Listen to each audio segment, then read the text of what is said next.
on biodiversity and ecosystem services and other multilateral environmental agreements.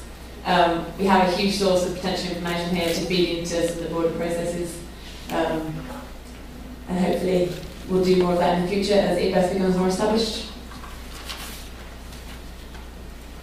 So a brief history on the SGA network. It was part of the Global Millennium Ecosystem Assessment, which was published back in 2005.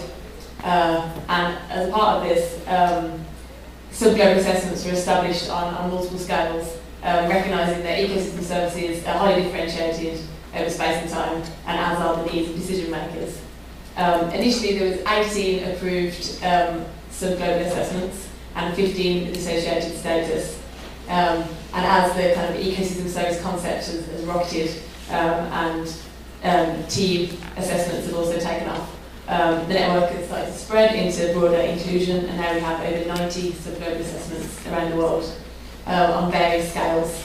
So just to give a couple of examples, we've got the Lemai-Gao Ecosystem Assessment, which is based on a tiny island in Fiji, and it's community-based resource management, and it's all about empowering the local people. On a larger scale, we have the Spanish National Ecosystem Assessment, which basically takes the Millennium Ecosystem Assessment framework and looks at ecosystem services for national wellbeing in Spain. And then on an even bigger scale, we have the Tropical Forest Margins Sub-Global Assessment, which is an eco-regions-based sub-global assessment. And they have 5 different sites. There's Brazil, the Amazon in Brazil, the Congo Basin in Cameroon, northern Thailand, and then 2 small islands, Sumatra in Indonesia, and Mindanao in the Philippines. I might be pronouncing that wrong, but an island in the Philippines. So our members, we have quite a diverse range of members with different levels of experience in ecosystem assessment. So current ecosystem assessments, new ecosystem assessments, initiatives using specialised assessment approaches or developing tools, and TEEB national studies. We're continuing to accept new members and continue to expand. Particularly, we're kind of actively encouraging inputs from the policy community as well to improve mainstreaming and communication. So, brief run through some of our activities. Understanding assessment approaches, linking sub-global assessments to the latest scientific thinking, communications and information exchange, regional approach, supporting related initiatives and addressing global needs, and developing external communications. So, understanding assessment approaches. We're trying to collect information on different ecosystem assessments and different approaches and methods. And at the moment we're collating a catalogue of ecosystem assessments, and I think hopefully if I click here, this is a searchable database searchable by different assessment criteria that is not currently available but will be soon to the public, where they'll be able to search by different criteria. I don't know if this is going to work. Is it going to work? Maybe not. But so on the actual website, underneath the search box, there's lots of different criteria where you can search for different ecosystem assessment approaches, different ecosystem service types, different tools, different techniques, different areas, different scales. We're also working on assessing the members' needs to develop new approaches for capacity building, and we're also collecting specific illustrative examples to work on kind of developing practical materials and a kind of collective pool of practical knowledge on ecosystem assessment. This is probably one of the most important activities that we do, which is linking sub-global assessments to the latest scientific thinking. We, as well as collecting the information, we also disseminate information. So we have a couple of publications.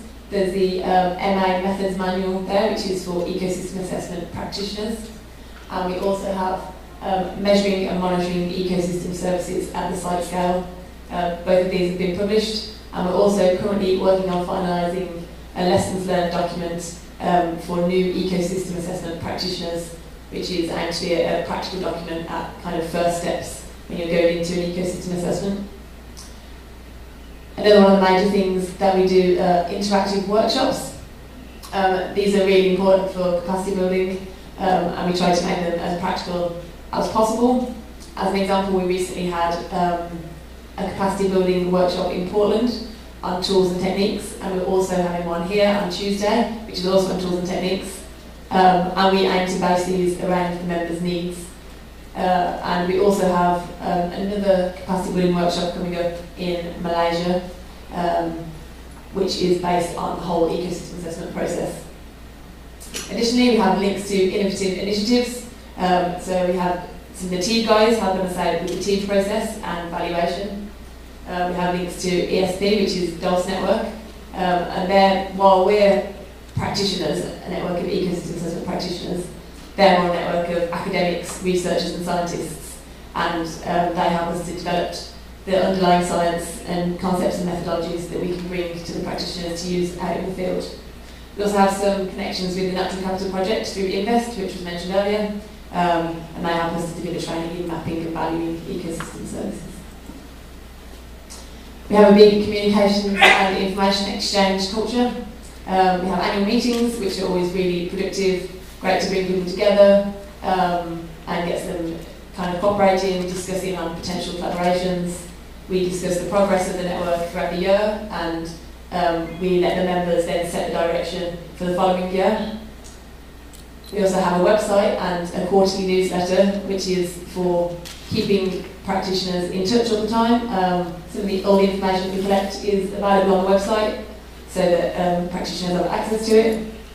This also allows new members and people that are interested to get an insight into our activities. And knowledge transfer is also another important thing. We believe in the practitioners kind of taking an active role in guiding their own capacity building and making organic links between different assessments. As an example, we're working with the UNEP, UNDP Poverty Environment Initiative, who have 2 assessments going on, one in Thailand and one in Laos. And they've been undergoing an exchange programme. Quite often you find the ecosystem assessment process is very complicated, but there's a lot of cultural ties, or ties if they're working in similar ecosystems, and as there are a lot of cultural links with Laos and Thailand, it seemed like a sensible idea for them to learn from each other. So we kind of encourage as much exchange as possible. In a similar vein, we're taking a regional approach. This is still relatively new. At the moment it's being piloted in the Americas. There's also a strong push from our practitioners in the ASEAN region. And Europe are kind of building on the EU, and there's also the Biodiversity Knowledge Network in the EU, which could form a regional hub. But again, this isn't really formalised. We're kind of hoping it's going to take off a bit more organically, and we're letting the members decide their direction. Why a regional approach? It's a bit more efficient if we decentralise things. It enables breaking down some of these transboundary issues, and a lot of the countries within region have a lot of similar lessons to share, similar ecosystems, similar cultural contexts. So we're hoping that it can improve learning and exchange, and perhaps it's kind of easier to have local meetings rather than just a one annual meeting. It's a bit more efficient for everybody to get together. Supporting related initiatives and addressing global needs. There's always lots of different organisations trying to achieve exactly the same thing, and there's limited funding in conservation as it is. So we're trying to link with all these different initiatives for some mainstreaming, streamlining, and use different lessons from different areas and kind of get everybody together to create a concerted direction and impact. And we're also hoping to support, as I said earlier, IPBES and the multilateral environmental agreements. For example, assessing ecosystem services and valuing ecosystem services is something that's quite high on the agenda for the RG biodiversity targets, and some of it specifically mentioned in some of the actions. So the Global Assessment Network can help different countries achieve the RG biodiversity targets. Developing external communications. So, as I said earlier, mainstreaming of assessment results into the policy arena is quite important. We have our 4th network annual meeting coming up in November, And at that annual meeting, we're having some development planners come along from Guatemala and Thailand, who are going to talk to us about how the ecosystem assessments in that region have been mainstreamed into development planning, to kind of pass on some lessons to our network members. Awareness raising, this is kind of focused on public awareness raising and generally getting more people involved in the SGN network. I have a link here to a great video which features Dolph, in fact, but I don't know if this is going to work either, as the last one didn't. I didn't know that. This was, okay, yeah, I don't think it's going to work, but this is a video that was created at our last network annual meeting in Bilbao that was made available on the internet to kind of improve public awareness of the subgroup network, and it has a couple of interviews with some of our members. We're also hoping to move into capacity building and links in other sectors. So, as I keep mentioning, the policy sector, then also the business sector is quite important. We have some people from the National Business Initiative South Africa who are going to be coming along to our meeting in November. And hopefully they can learn something from us, a bit more about ecosystem services and assessment. And we're hoping that they can tell us a bit more about how ecosystem assessment practitioners can kind of sell the assessment process to business, and how it might be possible for ecosystem assessment practitioners to make the business case for carrying out an assessment. Lessons learned. So this is lessons learned from a network point of view. Key features of a successful learning network: communication and interaction. Our network meetings are always quite interactive. We like to get people together and talking as much as possible, because this is where people kind of foster links and collaborate the most. So we try to be as interactive as possible. And similarly, we have quite a relaxed and open culture. We've got a very wide range of expertise in the network, which we think is really good for knowledge transfer. There's no point in us having just a load of experts who are talking about kind of complicated, esoteric questions. We like to have a mixture of the super smart experts and then the brand new practitioners, so that we can have some kind of mentoring going on.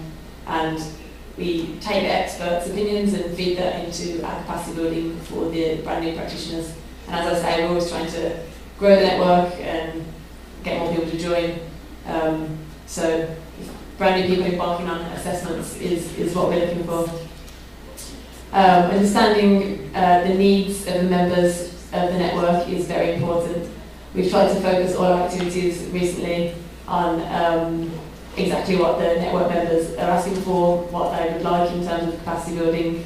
At the last meeting, we did a needs assessment and got everybody to tell us about their strengths and weaknesses and lessons learned. And we're trying to focus all our activities based on that. Being dynamic, something that we're trying to promote is a kind of real demand-driven culture, particularly in ecosystem assessments. Something that really helps, obviously, is government and policy engagement, and it's about trying to get that demand-driven need in ecosystem assessments rather than it just being science-driven. This needs to be a cross-cutting effort. And we're trying to make sure that we're keeping at the fore of all the current issues, following everything that's going on in IPBES, following everything that's going on in the kind of global processes such as the CBD. And of course, finally, a practical approach and learning by doing. All of our capacity building, we try to have a real practical focus.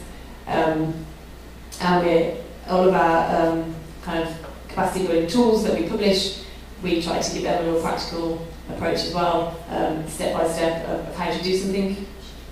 And we try to use as many kind of case studies and examples as possible, but we always need more.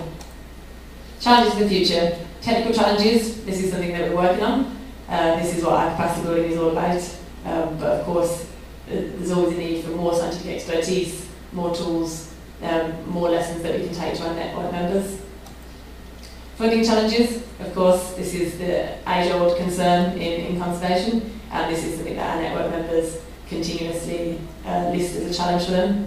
But if we're trying to improve this demand-driven culture and improve awareness of ecosystem assessments in general, then we're hoping that the funding will come along with the government buy-in.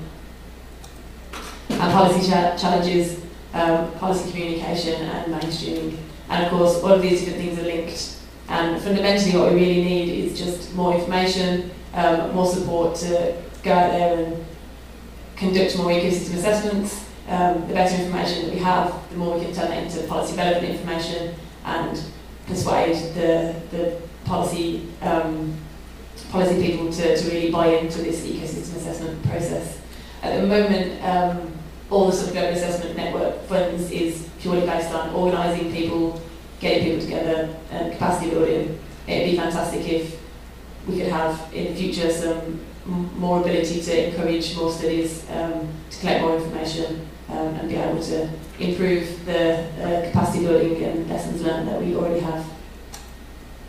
And finally, a little plug for the SGA network. The Secretariat is hosted by UNEP World Conservation Monitoring Centre and the Copper Foundation, which is based in Trinidad. Current funders are the EC and CEDA. If you want to talk to me or my colleague Matthew, who's sat over there, for more information, that's the Secretariat email address. Or we also have a conservation campus, which we're running all day on Tuesday at the Loft Hotel, which is on tools and techniques for ecosystem assessment. That's all. Thank you. Thank you very much, Molly. That's an excellent introduction to the network, and I think it's great that you're actually joining a lot of the dots between the practitioners, and the scientists, the users, and moving it towards the policy makers, decision makers. That sort of science for decision making is great. So thank you very much for that presentation. And we're quickly running out of time, so I'll pass now to Dolph, for presentation on Ecosystem Services Partnership. Thanks to all of you for staying with us until this late hour. We were a bit optimistic at the beginning of the session. We hope to do it in an hour and a half. But there's so much to share with you in terms of those case studies and